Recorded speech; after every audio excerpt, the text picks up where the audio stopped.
சக்திகள் அனைவரையும் வேப்பிலை எஃப்எம்க்கு வாங்க கேளுங்கள் அன்போடு கூப்பிடுறது அம்மாவோட செல்ல பிள்ளை ரேக்காங்க.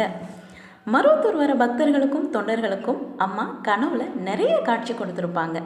அப்படி ஒரு தொண்டருக்கு நம்ம பங்காரம்மா கனவுல காட்சி கொடுத்துருக்காங்க. வாங்க கதையை கேட்கலாம்.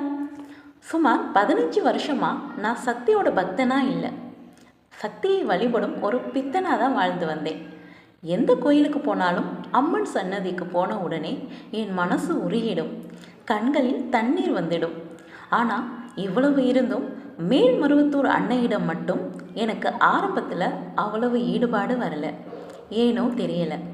ஒரு நாள் புதுவை வில்லியனூரில் நடந்த ஆதிபராசக்தி வார வழிபாட்டு மன்ற ஆண்டு விழாவுக்கு என்னையும் என் மனைவியையும் அழைச்சாங்க. செவ்வாடை கட்டி வேள்வியில் உட்கார வச்சாங்க. நாங்கள் 2 பேரும் வேள்வி பண்ணினோம். நிறைய பொறுப்புகளும் கொடுத்தாங்க. அந்த வேள்வியில் கடந்துக்கிட்ட பிறகுதான் மேல்மருவத்தூர் அன்னை மேலே எனக்கு ஒரு தனி ஈடுபாடு வந்துச்சு. அதுக்கப்புறம் அன்னை ஒரு முறை பாம்பு வடிவத்தில் வந்து எனக்கு காட்சி கொடுத்து அருள் செய்ததும் உண்மை. ஒரு நில தகராறு காரணமாக ஊர்க்காரங்களோட பெரிய பிரச்சனை வந்துச்சு. கோர்ட்டு வரைக்கும் போய் போராட வேண்டிய நிலை. அந்த நேரம் நமக்கு என்ன ஆகுமோன்னு பயந்துக்கிட்டு இருந்தேன்.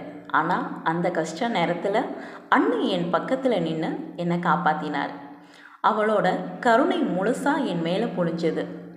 அதுக்கப்புறம் நான் தவறாமல் மேல்மருவத்தூர் போவேன், இருமுடி செலுத்துவேன், எல்லா விழாக்களிலும் கலந்துப்பேன். ஆன்மீக மாநாடு, மன்றப்பணிகள், தொண்டுகள் எதில் வாய்ப்பு கிடைச்சாலும் செய்வேன். எப்போவும் என் மனசில் அன்னை நினைப்பு தான். அன்னையை நினைக்காத நாளே இல்லை. ஆனால் இவ்வளவு ஈடுபாடு அன்னை மேலே இருந்தாலும் அடிகளார் மேலே மட்டும் ஏனோ அந்த ஈர்ப்பு வரலை. இதை சொல்ல எனக்கு வெட்கமே இல்லை. மன்ற தொண்டர்கள்கிட்ட கூட இதை பல முறை வெளிப்படையாக சொல்லியிருக்கேன். அவங்க அப்படின்னா நீ ஏன் மருவத்தூர் போகிறேன்னு கேட்டாங்க. நான் எனக்கு கருவறையில் இருக்கிற அம்மாவிடம்தான் ஈடுபாடு, அடிகளார் மேலே இல்லைன்னு தான் சொல்லுவேன். அடிகளார ஆன்மீக குருவா, அம்மாவோட பாலகனா, சித்தர் பீட நாயகரா ஏற்க என் மனசு தயாரில்லை. எனக்கு சக்தி தான் எல்லாம். எல்லா தெய்வங்களுக்கும் மூலமான பராசக்தி தான் என் தெய்வம். அதனால் அன்னையோட பெரிய உருவப்படத்தோடு சேர்த்து ஒரு மனிதருடைய படத்தையும் ஏன் வணங்கணும்? என் கேள்வி மனசுக்குள்ளே ஒரு கேள்வி இருந்துகிட்டே இருந்துச்சு. ஆனாலும் வீட்டை விட்டு வெளியே கிளம்புறதுக்கு முன்னாடி அடிகளாரோட சேர்ந்து இருக்கும் அம்மா படத்தை கும்பிட்டு தான் போவேன். அந்த படத்தை சட்டப்பையிலே வச்சிருப்பேன். ஒரு நாள் மறந்து வைக்காமல் போனாலும் அந்த நாளே எந்த வேலையும் சரியாக நடக்காது. சிலர் மாதிரி அடிகளார் படத்தை மட்டும் வெட்டி எடுத்துட்டு வணங்கணும்னு கூட எனக்கு தோணலை. அன்னையோட படத்தை அவமதிக்கவும் மனசு வரல. அம்மா இருக்காளே போதும்னு நினச்சிக்கிட்டு இருந்தேன். ஆனால் அடிகளார் மேலே என் மனசு ஒட்டவே இல்லை. இப்படி இருந்த என் அறியாமையை தான் அன்னை ஒரு நாள் மாற்றினாள். என் கண்களை திறந்தாள். அடிகளார் யாருன்னு எனக்கு புரிய வைத்தாள். அது ஒரு அற்புதமான அனுபவத்தில் நடந்தது. 1989ஆம் ஆண்டு நவம்பர் 29ஆம் தேதி புதன்கிழமை இரவு சுமார் 7:30 மணி. வழக்கம்போல் வீட்டில் அன்னையை வழிபட்டு 108 மந்திரம் சொல்லிக்கிட்டு குங்கும அர்ச்சனை செய்ய ஆரம்பித்தேன். ஆனால் அன்னைக்கு மட்டும் 2 கண்களையும் மூடிக்கிட்டு மந்திரம் முடியும் வரை திறக்காமல் அர்ச்சனை பண்ணினேன்.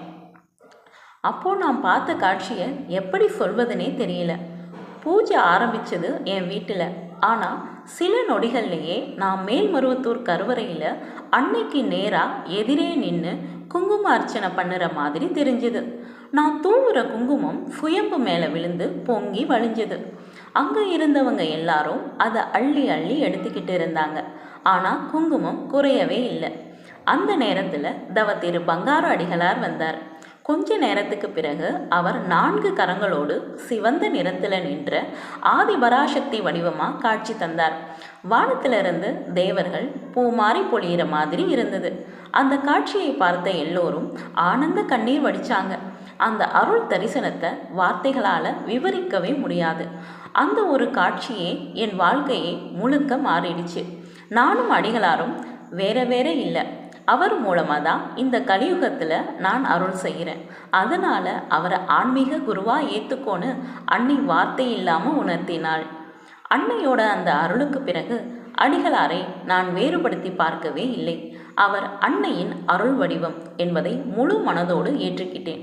அந்த நாளிலிருந்து என் நம்பிக்கையும் பக்தியும் இன்னும் ஆழமாயிடுச்சு.